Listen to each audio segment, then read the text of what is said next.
오늘 말씀은 신약성경 마태복음 4장 18절부터 22절까지 말씀입니다. 마태복음 4장 18절부터 22절까지 말씀입니다. 한 절씩 교독하시겠습니다.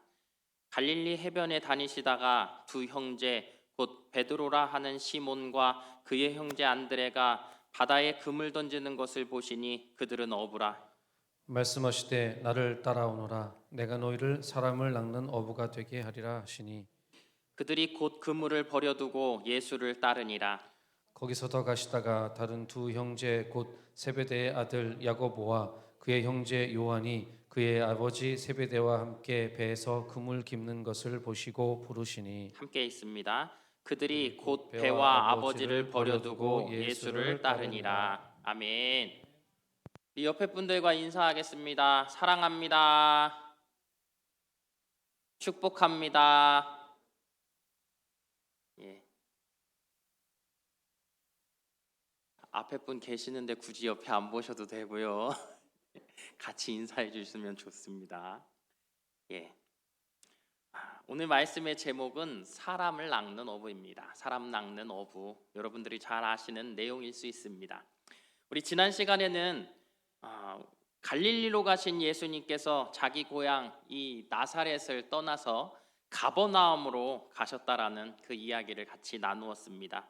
그때부터 예수님이 이 갈릴리 바다를 중심으로 사역을 시작하시게 됩니다. 성지순례를 갔다 오신 분들도 많이 계실 텐데요. 저도 그 갈릴리 호수, 그 갈릴리 바다, 이스라엘 사람들이 말하는 그 갈릴리 바다를 가보았습니다. 그리고 가보면 여러분들 거기서 큰 배를 하나 타게 되지요. 배를 타고 이렇게 둘러보면 예수님이 사역하셨던 이 동네들이 이렇게 한눈에 들어오게 됩니다. 예수님께서 복음을 증거하셨던 가버나움, 또 이 팔복을 선포하셨던 산상수훈을 알려주셨던 그 동산, 또 5천 명을 먹이신 오병이어의 기적이 있었던 답가라는 벳세다 지역, 이런 모든 것들을 우리가 보게 되어집니다. 그리고 그 갈릴리 호수에 배를 띄워놓고 보면 또 드는 생각들이 있는 것이죠. 이 호수가 어떻게 풍랑이 일었을까? 또 주님께서는 어떻게 그 풍랑을 잠잠하게 하셨을까? 또 이 호수를 어떻게 걸어오셨을까? 수많은 생각들을 우리가 하게 되어집니다. 그러면서 느끼는 것은 무엇입니까? 그 모든 지역이 주님께서 나의 그 죄를 온전히 사하시기 위해 그 땅 가운데 복음을 전하시며 온전히 주의 그 사명을 감당하셨던 곳이구나라는 생각이 드는 것이지요. 그러면서 겸허하게 어떤 생각이 듭니까? 주님께서 나에게 명령하신 대로 나 또한 주님의 온전한 제자가 되어져야겠다라는 다짐을 해보게 되는 것이지요. 오늘 말씀을 통해서 우리들은 그러한 다짐을 다시 한번 주님 앞에 해보기를 원합니다. 예수님께서 처음 12제자를 부르시기 전에 4명의 제자를 부르시게 되는데 그 제자들을 부르는 과정 속에서 우리는 5가지의 질문을 통해 다시 한번 그 제자들이 어떠한 믿음으로 어떠한 마음으로 주님 앞에 나왔는가를 생각하며 우리들 또한 주님 앞에 어떻게 나아가야 할까? 우리는 어떻게 제자로서의 사명을 감당해야 할까 생각해 보도록 하겠습니다. 첫 번째는 예수님이 어떤 자를 제자로 부르셨는가라는 거예요. 우리 18절과 21절 말씀을 다시 한번 같이 읽습니다. 갈릴리 해변에 다니시다가 두 형제 곧 베드로라 하는 시몬과 그의 형제 안드레가 바다에 금을 던지는 것을 보시니 그들은 어부라. 거기서 더 가시다가 다른 두 형제 곧 세베대의 아들 야고보와 그의 형제 요한이 그의 아버지 세베대와 함께 배에서 금을 깁는 것을 보시고 부르시니. 아멘. 갈릴리 해변을 걸으시다가 두 형제 베드로라 하는 시몬과 그의 형제 안드레가 이 바다에서 금을 던지는 것을 보십니다. 그리고 그들을 부르시는 것이죠. 나를 따라오너라 부르시는 거예요. 그리고 또 좀 가시다가 야고보와 요한 형제가 금을 깁는 것을 보시고 역시 그들도 부르십니다. 여러분, 이들의 직업이 무엇입니까? 어부. 예, 우리 주일학교 다니신 분들, 주일학교를 졸업하신 분들은 다 아셔요. 그렇죠? 어부. 어부는 무슨 일을 하는 것입니까? 고기를 잡는 일이지요. 고기를 잡고 고기를 손질하는 일이에요. 고기를 손질한다라는 것은 어쩌면 피를 보아야 하고 그 부속물들을 다 꺼내야 하는 일들, 손질하는 그 일들 속에서 어쩌면 처음에는 그 두려움이 있었지만 점점 더 그 마음들이나 그 하는 일들이, 그 삶이라는 것이 각박하고 강팍해질 수 있는 그러한 삶이라는 거예요. 그리고 이러한 일들은 결국 어떤 사람들이 하게 됩니까? 어쩌면 가장 배우지 못한 이들, 가장 그 사회 속에서 할 수 있는 일들이 없는 이들이 이 일들을 감당했을 것입니다. 왜냐하면 다른 어떠한 재료가 필요한 일들이 아니라 다른 돈이 드는 일들이 아니기 때문이겠지요. 이 일을 감당했던 제자들, 여러분 생각해 보십시오. 예수님이란 분, 메시아로서 이 땅에 오셨다고 한다면 수많은 사람들은 그분을 이 땅의 왕이라고, 구주라고 생각하고 있는데, 그분 앞에 제자라는 사람들은 어쩌면 세상 속에서 가장 지혜롭고 똑똑한 사람들이 그 제자가 되어야 하지 않습니까? 우리가 아는 서기관과 바리새인들이 바로 주님의 제자가 되어진다면 가장 합당한 모습일 수 있을 것입니다. 그러나 주님께서 부르신 첫 제자 4명은 모두가 다 어부라는 사실입니다. 이것을 통해서 우리가 알 수 있는 사실은 무엇입니까? 주님께서는 사람을 차별하지 않으시고 그 어떠한 이들도 주님께서는 다 포용하시고 그들을 구원하시기 위해 이 땅 가운데 오셨다라는 사실을 우리가 알 수 있는 것입니다. 그러나 여기서 우리가 중요한 것이 있습니까? 중요한 것이 있습니다. 그것은 무엇입니까? 바로 우리가 그 주님을 온전히 믿는 자들이 구원함을 얻는다라는 거예요. 우리가 잘 아는 말씀, 하나님이 세상을 이처럼 사랑하사 독생자를 주셨으니 이는 저를 믿는 자마다. 저를 믿는 자마다. 조건은 바로 그것 한 가지라는 거예요. 다른 것이 아니라 믿는 자마다 멸망치 않고 영생을 얻고자 하려 함이라. 이 말씀이 우리에게 있다라는 사실입니다. 여러분, 주님께서는 우리에게 다른 조건을 원하시지 않아요. 세상 속에서 가지고 있는 나의 어떤 위치, 내가 가지고 있는 재산, 그러한 것을 말씀하시는 것이 아니라 오직 주님을 믿는 믿음, 그것 한 가지를 우리에게 말씀하고 계시다라는 사실을 여러분 기억하시기를 바랍니다. 그렇기에 제자는 어떠한 자들입니까? 말씀에 나온 대로 믿는 자라는 거예요. 제가 전에 동대전교회에서 사역할 때, 제가 사역했던 동네는 이 대전의 송촌, 법동, 중리동이라는 지역입니다. 그저 가장 중산층들이 사는 그러한 동네였어요. 그런데 그 가운데에 한 아파트가 있는데 한마음 아파트라는 곳이에요. 이곳에는 이제 좀 사회의 취약계층들이 살게 되는데 대부분이 혼자 사시는 분들이 많아요. 돌보는 이들이 없기 때문에 정부에서 아파트를 주고 이들의 어떤 병원비나 생활비나 이런 모든 것들을 지원해드리는 그러한 곳입니다. 그러한 아파트예요. 이분들 어떻게 보면 조금은 그런 먹고 사는 것에 대한 걱정이 없을 수도 있는데 이분들의 삶을 보면 참 안타깝기가 그지없습니다. 자녀들과 어떻게 보면 이 가정이 있지만, 자녀가 있지만 그들과 함께하지 못하는 삶, 그들과 만나지 못하는 삶, 어떠한 이유인지는 알 수 없지만 그들이 모두 헤어져 산다라는 거예요. 아무도 찾아오지 않습니다. 그저 자신의 그 하루하루 먹는 것, 그것만 생각하며 그냥 그렇게 살아가는 것이지요. 그런데 한 권사님이 계셨어요. 강봉금 권사님이라고, 지금은 소천하셔서 주님 품에 계신 그 권사님인데, 이분이 정말 열심으로 이러한 분들을 한 분 한 분 전도하시는 거예요. 늘 예배를 사모하면서 이 교회 버스 타는 일들 가운데 이분들을 데리고 오려고 하면 다리를 저는 분, 또 아니면 좀 이렇게 지능적으로 조금 떨어지시는 분들, 이런 분들이 있는데 이분들을 어떻게든 한 분 한 분 모아서 이 교회 버스가 서는 그 자리로 이분들을 모시고 나오는 거예요. 이분의 그 사역이라는 것이 얼마나 귀한지요. 이분들을 또 다 모아놓고 구역 예배도 드리십니다. 1,000원이든 500원이든 좋으니 다 헌금을 내게 하십니다. 그러면서 예배를 가르치시고 하나님 앞에 나아가는 법을 이분이 알려주시는 거예요. 이분이 그러면 얼마나 대단하시냐? 그렇지 않아요. 이분들과 동일한 조건 속에서 동일한 아파트에 사시는 그러한 분이었다라는 거예요. 이분이 배움도 짧고요, 가족 중에 누가 왕래하는 사람도 없습니다.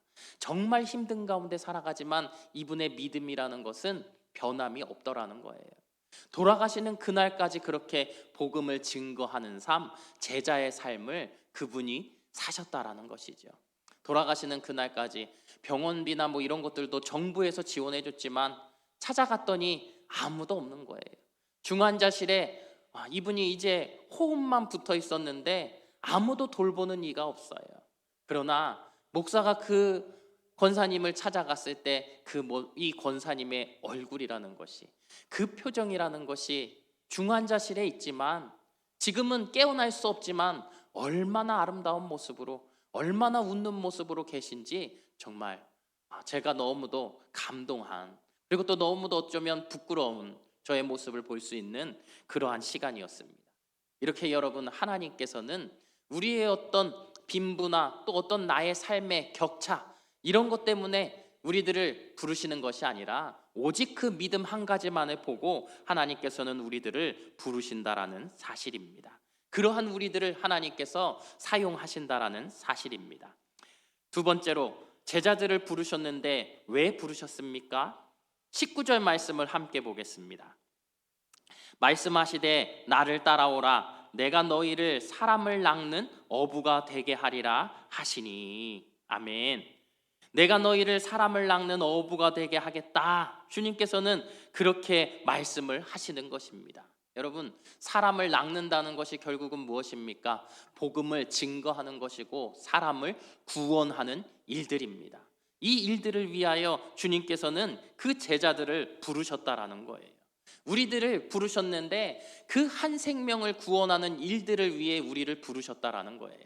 아까 그 강봉근 권사님께서 열심으로 매일매일 나가서 사람들에게 복음을 전하며 어떠한 영혼인들 다 귀하게 여기며 그 영혼들에게 복음을 증거하며 구원함과 같이 하나님께서는 그러한 삶을 우리에게 원하고 계시다라는 거예요. 여러분, 물론 우리들의 삶이라는 것이 항상 모든 것을 내가 전적으로 이 전도에만 포커스를 두고 살아갈 수는 없습니다. 그러나 주님께서는 뭐라고 말씀하십니까? 너희는 가서 모든 족속으로 제자를 삼으라, 전도하라는 말씀을 우리에게 남기시지 않았습니까? 여러분, 우리는 주님께서 그 시대 12사도와 같이 이 시대에 주의 사도로서 우리를 부르신 것을 믿으시길 바랍니다. 사도행전에도 보면 브리스길라와 아굴라라는 부부가 나오지 않습니까? 이들의 삶이라는 것이 장막을 만들며 살아가는 삶이었어요. 그런데 이들이 장막만 만들었습니까? 장막을 만들면서도 복음을 증거했던 그들의 삶을 우리가 보게 되어집니다. 여러분들의 삶이 그렇다라는 거예요. 가정에서 내가 가정주부로서만 살아갑니까? 또 내가 어떻게 보면 일하고 있는 이 직장 속에서 직장인으로만 살아가고 있습니까? 여러분, 주님께서는 말씀하시는 거예요. 우리의 모든 삶의 터전에 우리를 제자로 부르시고 우리를 제자로서 파송하셨다라는 거예요. 그러니 나에게 맡겨진 일이라는 것은 무엇입니까? 바로 사람을 낚는 것입니다. 그들에게 복음을 증거하고 그 복음을 들은 자들이 주님 앞에 돌아올 수 있도록, 그 영혼들 또한 구원함을 얻을 수 있도록 우리가 복음을 선포하는 일들, 그 복음을 선포하는 일들을 위해 주님께서 우리를 제자로 부르셨다라는 사실입니다. 세 번째, 부름받은 네 사람은 어떻게 반응했습니까? 우리 20절과 22절 말씀입니다. 20절과 22절 말씀 함께 있습니다. 그들이 곧 그물을 버려두고 예수를 따르니라. 그들이 곧 배와 아버지를 버려두고 예수를 따르니라. 아멘. 베드로 야고보 형제를 불렀을 때 그들이 곧 그물을 버려두고 따랐다라고 합니다. 야고보와 요한 형제도 그들이 곧 배와 아버지를 버려두고 따랐다라고 성경은 기록하고 있습니다. 여러분, 여기서 보십시오. 두 가지 특징이 있죠. 그것은 하나는 곧, 즉시라는 거예요. 즉시. 이 네 사람은 주님의 부름을 받았을 때 조금의 망설임도 조금의 주저함도 없이 곧 예수님을 따랐습니다. 또 하나는 무엇입니까? 전적인 포기. 베드로와 안드레는 그물을 버려두었습니다. 야고보와 요한은 배를 버려두고 자기 아버지까지 버려두고 예수님을 따랐습니다. 한마디로 전적으로 포기하고 희생하고 예수님을 따랐다라는 사실입니다. 여러분, 우리가 잘 아는 제자도가 무엇입니까? 제자의 길. 예수님의 제자가 되려면 어떻게 해야 하는가? 바로 그것을 얘기하는 것이 바로 이 제자도 아닙니까? 그 제자도의 첫 번째가 아까 이야기한 곧, 즉이라는 것이에요. 그리고 두 번째는 뭐라고요? 포기. 내가 모든 것들을 내려놓는 전적인 포기가 우리에게 있는 것. 이 두 가지가 바로 제자도라는 거예요. 여러분, 우리가 그렇다면 여기서 오해할 수 있는 것들이 있어요. 내가 제자로 부름받았으면 내가 주님 앞에 나갈 때 내 가정을 버리고 가야 하는 것입니까? 오늘 당장 내 모든 직장을 다 내려놓고 주님 앞에 나아가야 하는 것입니까? 그것을 말씀하시는 것이 아니죠. 그럼 무엇을 말하는 것입니까? 그만큼 예수를 믿고 따르는 일이 우리 삶 속에서 가장 중요한 일로 여겨져야 한다라는 것을 주님께서 말씀하고 계신 것입니다. 여러분, 생각해 보십시오. 여러분들의 삶 속에서, 여러분들의 가정 안에서 내가 항상 기도하는 것이 있어요. 그것이 무엇입니까? 우리 가족 구원. 성도들이요, 기도 제목을 적어내라 그러면 변함없이 적어냅니다. 뭐라고요? 가족 구원, 만사 형통. 이 두 가지를 다 적어내요. 그런데 여러분, 과연 우리는 그 제자도, 내가 주님 앞에 우리 가족들에게 보여지는 그 모습들이 내가 주님 앞에 즉시로 나의 모든 것들을 포기하며 나아가는 그 제자의 삶을 살아가는 모습을 그들에게 보이고 있냐라는 거예요. 나의 직장 안에서 나의 모습이라는 것이 정말로 내가 모든 것들을 포기하고 주님 앞에 헌신된 모습을 보이고 있냐라는 거예요. 주님께서는 우리에게 그것을 말씀하시지 않습니까? 세상 사람들도 그렇습니다. 재밌는 일들이 참 많아요. 교회 다니는 사람들에게 요구하는 것들이 참 재미있습니다. 제가 군에 갔을 때 이야기를 해드렸죠. 군에 가 있는데 술자리가 얼마나 많은지 몰라요. 매번 장교단 회식이 있고 이런 모임들이 있어요. 가보면 어떻습니까? 술을 권하죠. 술을 권해요. 그런데 제가 그 자리에서 술을 마시지 않았어요. 어떤 선배가 계급이 저보다 위인데 저에게 강압적으로 술을 마시라고 주먹을 들 것처럼 그러한 모습조차도 보이더라고요. 그런데 제가 그 술을 먹지 않았어요. 그들이 소주를 마시면 사이다를, 그들이 콜라를 마시면 맥주를 항상 똑같이 받아서 마셨어요. 그랬더니 그 주먹을 들었던 선배가 이야기하는 거죠. 내가 기독교라고 말하는 사람들이 항상 우리 부대에 있었는데 술을 권하면 다 마시더라. 그런데 너는 진짠가 보다. 술도 마시지 않으니, 모든 것을 거절하니. 여러분 보십시오. 세상의 사람들은 우리에게 타협을 말합니다. 너의 그 믿음이라는 것이, 너의 신앙이라는 것이 타협하기를 원해 라고 이야기합니다. 그러면 내가 너를 따라갈게. 그런데 여러분, 막상 우리가 타협해 보십시오. 우리의 신앙을 의심합니다. 내가 믿는 그 예수님은 가짜라고 그들은 소리내어 말합니다. 여러분, 그렇습니다. 우리들은 세상과 타협할 수 없어요. 내 안에 예수 그리스도가 계시면 우리가 그들과 타협할 수 없는 것입니다. 왜 그렇습니까? 나는 주님의 제자이기 때문입니다. 우리는 이렇게 주님 앞에 모든 것을 포기한 모습, 내가 정말 즉각적으로 주님 앞에 반응하는 모습, 이런 4명의 제자의 모습을 우리 가운데 가지고 있을 때 세상 사람들은 우리의 믿음을 보고 주님의 살아계신 것을 그들이 믿게 되어지는 것입니다. 주님께서 오늘 우리에게 말씀하십니다. 이 제자도를 행하기를. 4번째, 왜 내 제자는 모든 것을 버려두고 즉각 예수님을 따랐습니까? 여러분, 객관적으로 생각해 보면 이것은 어떻게 보면 이해할 수 없는 일입니다. 왜냐하면 그들이 주님을 따라간다고 하여서 주님께서 그들에게 무엇을 보장해 주신 것이 아니기 때문에 그렇습니다. 우리가 다른 회사로 옮겨갈 때도 어떻습니까? 이직의 어떤 조건들이 지금 있는 조건보다 낫기 때문에 그곳으로 옮겨가는 거예요. 여러분, 종교를 옮기는 사람들을 한번 보세요. 왜 옮깁니까? 그 종교를 바라봤을 때 병을 고쳐주는 것 같고 내 인생에 무엇인가 좀 더 보탬이 되는 것 같으니까 그들이 종교를 바꾸는 것 아닙니까? 여러분, 그런데 우리 주님께서는 아무것도 그들에게 약속해 주신 것이 없었습니다. 그런데 왜 그들은 그렇게 주님을 따라서 그들의 생업을 버려두고 모든 것을 버려두고 주님을 따를 수 있었습니까? 그것은 다른 것이 아닙니다. 예수님께서 복음을 전하는 사역 속에 이들이 있었다라는 거예요. 우리가 보면 성경에서 이 장면만 보면 예수님을 이들이 처음 만난 것 같지만 그렇지 않다라는 것이죠. 예수님께서 복음을 전하는 그 현장 속에 이들이 있었고, 또한 성경을 보면 이들이 이 세례 요한의 제자였음도 알 수 있습니다.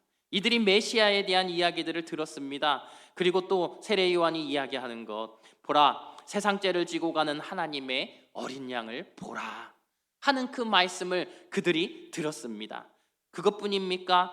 또 그들이 이 세례 요한을 통하여서 예수님이 정말로 메시아인지 물었을 때 그 모든 것들을 그들이 또한 그 곁에서 듣지 않았습니까? 수많은 일들이 일어나는 일들 속에서 주님이 하시는 사역을 바라보며 세례 요한에게 가서 이야기하라는 그 이야기를 들었을 때 이들이 주님의 모든 사역들을 바라보며 이분이 정말 메시아구나 라는 생각을 하지 않았냐라는 거예요.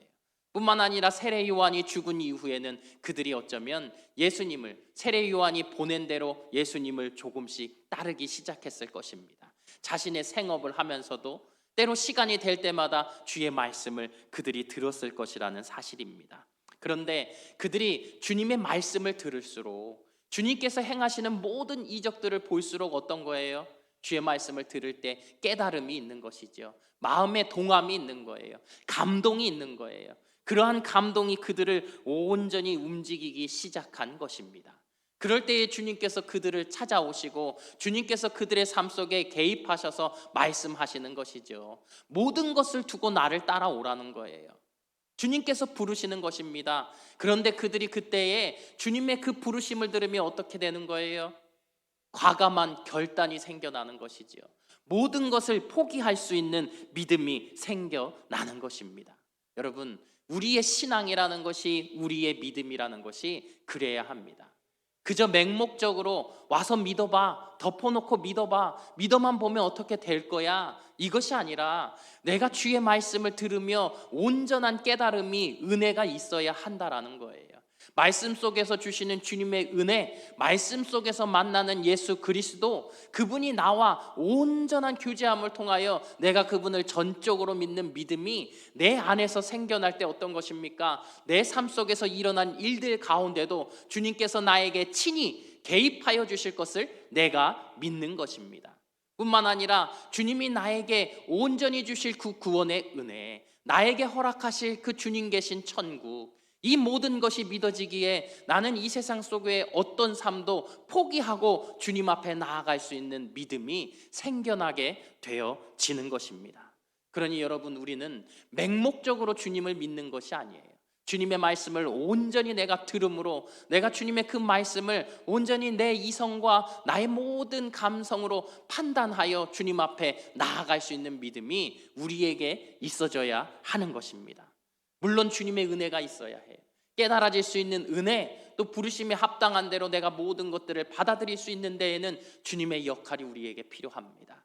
그러나 여러분, 그 모든 일들 속에서 나 또한 가만히 있는 것이 아니라 내가 내 안에 있는 모든 것들로 주님 앞에 반응하며 말씀 가운데 나아갈 수 있는 우리의 삶이 필요한 것입니다. 마지막 다섯 번째로, 우리는 이 네 제자처럼 다 버리고 예수님을 따라야 합니다. 여러분, 기독교 역사가 2000년이지요. 지난 기독교 역사를 보면 오늘 이 말씀을 문자 그대로 자기에게 적용한 사람들 살펴보면 그래요. 오리겐, 안토니우스, 성 프란시스, 피터 왈도, 여러 사람들이 있겠지요. 물론 그러나 이런 사람들 같이 우리가 모든 것들을 다 포기하고 내 생을 걸어 주님만 온전히 전하며 살 수는 없습니다. 그러나 우리는 그러한 마음, 그러한 제자들의 정신을 우리 가운데 가져야 할 것입니다. 김동호 목사님 아시죠? 김동호 목사님께서 이 책에 보면 한 일화를 소개하신 이야기가 있습니다. 한 법대 4학년 학생이 있었다고 합니다. 그런데 이 학생이요, 어느 날 이 전도 여행을, 교회에서 가는 전도 여행을 따라가게 되었어요. 전도를 하기 위해 많은 사람들이 열심히 말씀을 듣고 또 그들이 통성 기도하면서 복음을 전하러 나갔는데, 복음을 전하다 보니까 전하는 자신이 더 은혜를 받은 거예요. 그래서 그 밤에 그가 정말 주님 앞에 간절히 기도합니다. 그러다가 주님을 정말로 만나게 된 거예요. 성령의 충만함을 그가 받았습니다. 성령 체험을 통하여서 그가 그렇게 뜨거워졌을 때 하나님 앞에 온전히 서원하게 된 것이죠. 주님, 제가 주의 일을 위해 쓰임받는 그러한 사람이 되겠습니다 라는 고백을 한 거예요. 그 밤에 그 고백을 하고 나니까 그가 얼마나 감격스럽고 뜨거웠는지요. 그런데 문제는 그 다음 날이죠. 정신을 차리고 보니 자기가 자기 자신을 하나님 앞에 서원한 거예요. 그런데 마음에 근심이 생겼어요. 왜요? 자신이 여태까지 꿈꿔왔던 것, 이 모든 것들을 내려놓고 내가 선교사로서 어디를 가야 하나, 내 이 삶들을 다 내려놓아야 하는가 라는 고민에 빠진 거예요. 그때 그가 어떻게 합니까? 이 김동호 목사님을 찾아간 것이지요. 목사님을 찾아가서 자초지정을 설명했습니다. 그랬더니 그 목사님께서 뭐라고 하시는 거예요? 학생이 생각하는 선교의 폭이 참 작구만 하시는 것이죠. 너무 좁게 생각하는 거 아니야? 라는 거예요. 아프리카에도 우간다에도 복음을 전할 선교사가 필요하지만 우리나라 이 땅, 이 법조계에도 복음을 전할 선교사가 필요하다네 라는 이야기를 이 김동호 목사님께서 하셨다라는 거예요. 그러면서 말씀하시는 것이죠. 그렇게 법조계의 선교사가 되려면 어떻게 해야겠나? 자네가 반드시 사법고시에 합격해야 하네 라고 이야기했다라는 것이죠. 그 청년이 얼마나 그 말씀에 감동을 받으며 갔는지 모른다고 그 책에는 기록되어져 있습니다. 여러분, 이 내용 아니겠습니까? 우리도 우리의 삶이 있습니다. 이 삶 가운데 주님께서는 우리를 주의 제자로서 선교사로서 우리를 보내셨습니다.